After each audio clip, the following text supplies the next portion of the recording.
അപ്പൊ പാർവതി പറയൂ, പാർവതിയുടെ എന്താ വിവാഹ സങ്കല്പങ്ങളെ കുറിച്ചിട്ട് പറയൂ. അതായത് വരാൻ പോകുന്ന ഭർത്താവ് എങ്ങനെയായിരിക്കണം, അങ്ങനെ എന്തെങ്കിലുമൊക്കെ ഉണ്ടോ? അങ്ങനെ പ്രത്യേകിച്ച് കൺസെപ്റ്റ് ഒന്നുമില്ല, അതിനെ പറ്റി ഒന്നും ചിന്തിക്കാറേ ഇല്ല. ഇപ്പം ഏജ് ആയിട്ടില്ല, 20 ആയിട്ടേ ഉള്ളൂ. അപ്പോ ഇനി ടൈം ഉണ്ട്.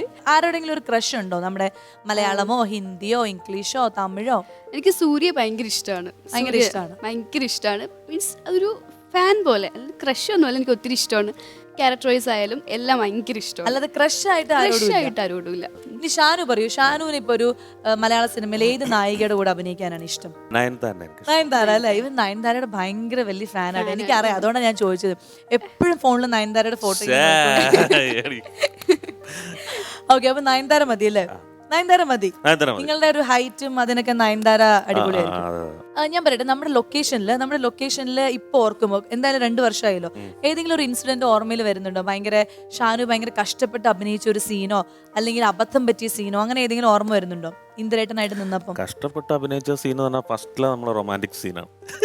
മറ്റേ നമ്മള് ഉമ്മ കൊടുക്കുന്നത്, പിടിച്ചു കൊടുത്തത്. അതിന്റെ എന്താ വലിയ കഥ എന്ന് വെച്ച് കഴിഞ്ഞാൽ, ഞാനും ഷാനുവും തമ്മിൽ ഭയങ്കര ഫ്രണ്ട്സ് ആണെങ്കിലും ഞാൻ ഏറ്റവും കൂടുതൽ അടി ഉണ്ടാക്കിയിരിക്കുന്നത് ഷാനുവിന്റെ കൂടെയാണ്. ഭയങ്കര ഉടക്ക. അതായത് ഞാൻ തല്ലാൻ വരെ പോയിട്ടുണ്ട്. അത്ര ദേഷ്യത്തിൽ ഞങ്ങൾ അത്രയും ഭയങ്കര ഫൈറ്റ് നടക്കുന്ന സമയത്താണ് സെറ്റിൽ വെച്ചിട്ട് നേരെ ഇന്റർകട്ട് അവൻ എന്നെ വന്ന് ഉമ്മ വയ്ക്കുന്നത്. അത് പിന്നെ എടുത്ത് പറയണോ?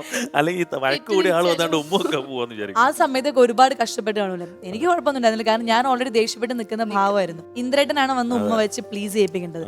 അപ്പൊ ആ സമയത്ത് ഒരുപാട് കഷ്ടപ്പെട്ടോ. മനസ്സിലൂടെ എന്തൊക്കെയായിരുന്നു പോയത് ആ സമയത്ത്? ഈ വൃത്തികെട്ട സാധനത്തിനാണല്ലോ ദൈവമേ ഞാൻ ഞാന് ഈ പറയുന്ന പോലെ കയ്യും കയറ്റി മസിലും പിടിച്ച് ഏറും പിടിച്ച് കിടക്കുന്ന ആ ഒരു സംഭവത്തിലായിരുന്നല്ലോ. അപ്പോൾ പെട്ടെന്ന് റൊമാൻസ് ചെയ്യണമെന്ന് പറയുമ്പോൾ എനിക്ക് ശീലമില്ലാത്തൊരു കാര്യമല്ലേ. അപ്പോൾ ഭയങ്കര ബുദ്ധിമുട്ടായിരുന്നു. ഓർക്കുന്നുണ്ടോ? എടുത്തോണ്ട് പോകണമെന്ന് പറഞ്ഞു. എന്നിട്ട് ഇവൻ പറഞ്ഞു എടുക്കാൻ പറ്റില്ല എന്ന് പറഞ്ഞു എന്നെ. എന്നിട്ട് എനിക്ക് എങ്ങനെയെങ്കിലും ഈ സീൻ നന്നാക്കണം, അയ്യോ അത് എന്തായാലും ചെയ്യണമെന്ന് ഞാൻ. എന്നിട്ട് പിന്നെ ഇവന് പോയിട്ട് ഇന്ദ്രേട്ട അല്ല ഷാനു പ്ലീസ്, ഞാൻ സോറി പറയാണ്, പ്ലീസ് വാ നമുക്ക് ചെയ്യാം, എന്നെ എടുക്കെന്ന് പറഞ്ഞിട്ട് പോരും. ഇവൻ ഒരു അനക്കം അനങ്ങിയിട്ടില്ല. അത്രയ്ക്ക് കഠിന ഭാഷയാണ് അവന്. കൈ പിടിച്ചു കൊണ്ടുപോകുന്ന സാധനമായി. എനിക്കൊരു ആഗ്രഹമുണ്ട്. എന്താ നിന്നെ എടുക്കണം? അയ്യോ അത് വേണ്ട. ഇപ്പൊ ഷാനു അല്ല, ആരെ വേണമെങ്കിലും എടുക്കൂട്ടോ, ആ ഒരു കണ്ടീഷനിലാണ് അവൻ. ഈ സീത ഇന്ദ്രൻ കോമ്പോ അടിപൊളി, ഭയങ്കര ഫേമസ് ആയിരുന്നല്ലോ. അപ്പൊ ഞാൻ ഒത്തിരി വീഡിയോസ് ഒക്കെ കണ്ടിട്ടുണ്ട്. അതെനിക്ക് ഇഷ്ടപ്പെട്ടൊരു സീനുണ്ട്. അതില് ഇങ്ങനെ ചേച്ചി ഇങ്ങനെ കള്ളു ഉണ്ടോ കൊണ്ട് കൊടുക്കൂലേ, ആസ്വദിച്ച് ചെയ്തൊരു സീനായിരുന്നു.